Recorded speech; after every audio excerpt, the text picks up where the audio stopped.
These mid-20th century industrial stamping machines required a tactile, muscular relationship with technology. In this era, the physical clatter of machine labor defined American life, and technology was an imposition of external force. Modern machinery operates in the background, governed by digital code and cognitive automation. These systems have moved away from physical labor, focusing instead on capturing and managing our attention and decision-making. We are surrounded by tools built for infinite connectivity, yet the mental landscape of the algorithmic era is defined by rapid shifts in focus. This creates a state of chronic distraction that fragments our social interactions and deepens feelings of isolation. Algorithms have shifted from passive search tools into active engineers of the human experience.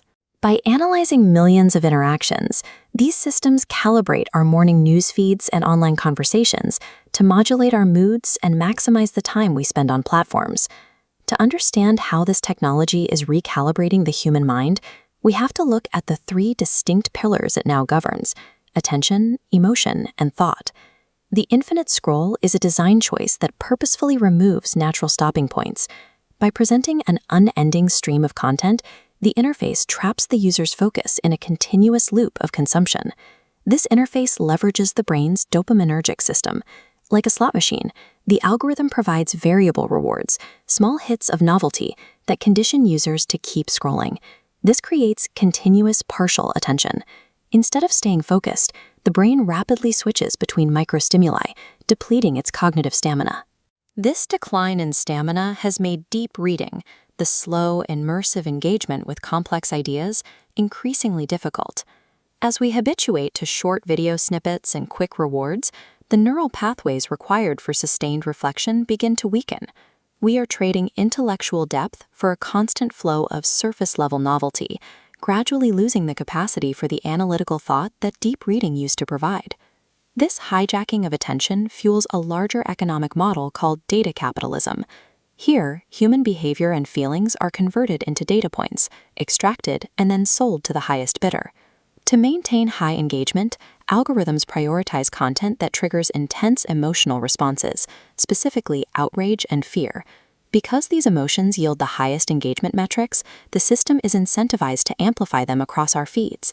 The result is a state of emotional overstimulation.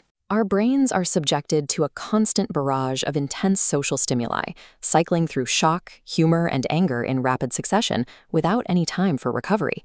When an algorithm selectively promotes these hypercharged intensities, it filters out the quieter, more nuanced range of human sentiment. This creates a dissonance where our authentic, slower-moving inner feelings no longer match the high-speed emotional norms we encounter online. Even while technologically connected, this targeted overstimulation makes us feel increasingly alienated and emotionally exhausted. The final pillar is thought. Generative AI systems and intelligent tutors are now capable of synthesizing information, structuring arguments, and even drafting complex narratives for us. This enables cognitive outsourcing, where we delegate the active struggle of writing and reasoning to an algorithm. By seeking the most efficient path to an answer, we bypass the very mental effort that builds expertise. Unlike human memory, which is forged through the emotional and cognitive struggle of learning, AI memory is a vast, emotionless database. When we rely on a machine to retrieve and organize our ideas, we lose the opportunity to weave those ideas into our own long-term memory. This tension isn't new. Socrates famously warned that the written word would destroy our innate capacity for memory, making us reliant on external symbols. Today, AI represents a far more dynamic form of that same cognitive externalization. When efficiency becomes the primary goal of intellectual labor, we risk losing our epistemic agency, the ability to think and judge for ourselves without a machine's guidance. Algorithmic prediction is now woven directly into our creative and cognitive processes.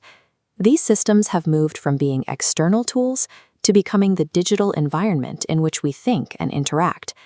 This lived psychological reality, the AI America, is already functioning.